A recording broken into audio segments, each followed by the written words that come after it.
নিজের স্বামীকে শিকল দিয়ে খাটে বেঁধে রেখেছে মিথিলা। তার স্বামী রাকিব বারবার নিজেকে ছাড়ানোর চেষ্টা করলেও সে যেন তাকে আরো বেশি শক্তভাবে বাঁধন দিতে ব্যস্ত। আমাকে ছেড়ে দাও বলছি। এসব কি করছো তুমি? আমার বাঁধন খোলো, এভাবে বেঁধেছো কেন? তুমি কি পাগল হয়ে গেছো নাকি? না, আমি পাগল হইনি, কিন্তু তুমি আমার কথা না শোনা পর্যন্ত আমি তোমাকে ছাড়বো না। আগে তুমি আমাকে কথা দিবে, তারপর আমি তোমার হাতের বাঁধন খুলবো। তোমার কি কথা শুনতে হবে বলো? তুমি রোজ রাতে আমার সাথে জোর জবরদস্তি করে আমাকে ধর্ষণ করো। আমি তোমার দ্বারা বিয়ের পরেও ধর্ষণের শিকার হচ্ছি। তুমি আমার উপর অমানবিক শারীরিক নির্যাতন করো। এভাবে জোর করে শারীরিক সম্পর্ক আমি সহ্য করতে পারছি না। কি আবোল তাবোল কথা বলছো? আমি তোমার স্বামী, আইনত তুমি আমার বিবাহিতা বউ। এটা তোমার উপর আমার অধিকার আর অনাধিকারের নিয়ম দেখিয়ে জোর খাটানো এক বিষয় নয়। আমার মতামতকেও তোমার সম্মান দিতে হবে। আমার শরীর সবসময় ভালো থাকে না, আমি সবসময় এই বিষয়টির জন্য প্রস্তুত থাকি না। মেয়েদের অনেক শারীরিক বিষয় থাকে, সমস্যা থাকে। তুমি এই বিষয়গুলো বোঝার চেষ্টাই করো না, বরং সেই সমস্যার সময়ও তোমার যখন ইচ্ছে হয় তখনই তুমি আমার সাথে অনিচ্ছা সত্ত্বেও জোর করতে থাকো। এতে আমার কষ্ট হয়, আমি কান্না করি।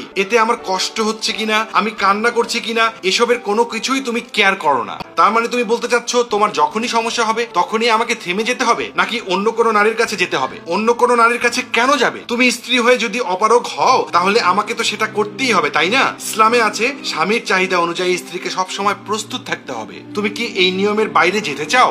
না, আমি কোনো নিয়মের বাইরে যাচ্ছি না, কিন্তু আমার ইসলামে এটাও আছে স্বামীকে অবশ্যই স্ত্রীর সুবিধা অসুবিধা বুঝতে হবে, আর হায়েজকালীন সময়ে স্ত্রীর সাথে মেলামেশা করা থেকে দূরে থাকতে হবে। সেটা কি তুমি মানো? তোমার কি মনে হয় তোমার যেমন অনুভূতি আছে আমাদের নারীদের কি নেই? বরং বিবাহিত অধিকাংশ নারীরই এই চাহিদা অনেক বেশি থাকে, কিন্তু তাই বলে তুমি আমার অসুস্থতা খারাপ সময়টাও বুঝবে না? স্ত্রী অসুস্থ হলেই অন্য নারীর চিন্তা করতে হবে? তোমার যদি কোনো কিছু খেতে ইচ্ছে না করে তাহলে জোর করে খেলে তুমি সাথে সাথে বমি করে ফেলো। আমাদের বিষয়টিও তাই। ইচ্ছে হলেই অধিকার দেখিয়ে স্ত্রীর উপর ঝাঁপিয়ে পড়াটা কোনো স্বামীর বৈশিষ্ট্য নয়, বরং এটা একটি ধর্ষকের লক্ষণ। আদর্শ স্বামী হতে গেলে স্ত্রীর সুবিধা অসুবিধা বুঝে তাকে ভালোবেসে তবেই শারীরিক সম্পর্কে রাজি করাতে হয়, পশুর মতো অমানবিক আচরণ করে নয়। আচ্ছা ঠিক আছে, তুমি আমার হাতের বাঁধনটা তো খুলে দাও। না, আমি খুলবো না। যতক্ষণ না তুমি আমাকে কথা দিচ্ছ ততক্ষণ আমি তোমার এই বাঁধন খুলবো না। আমার খুব কষ্ট হয়, এভাবে আমি আর পারবো না। আমি কোনো পতিতালয়ের পতিতা নই যে তুমি আমাকে একদিনে জোর করে ভোগ করে চলে যেতে হবে।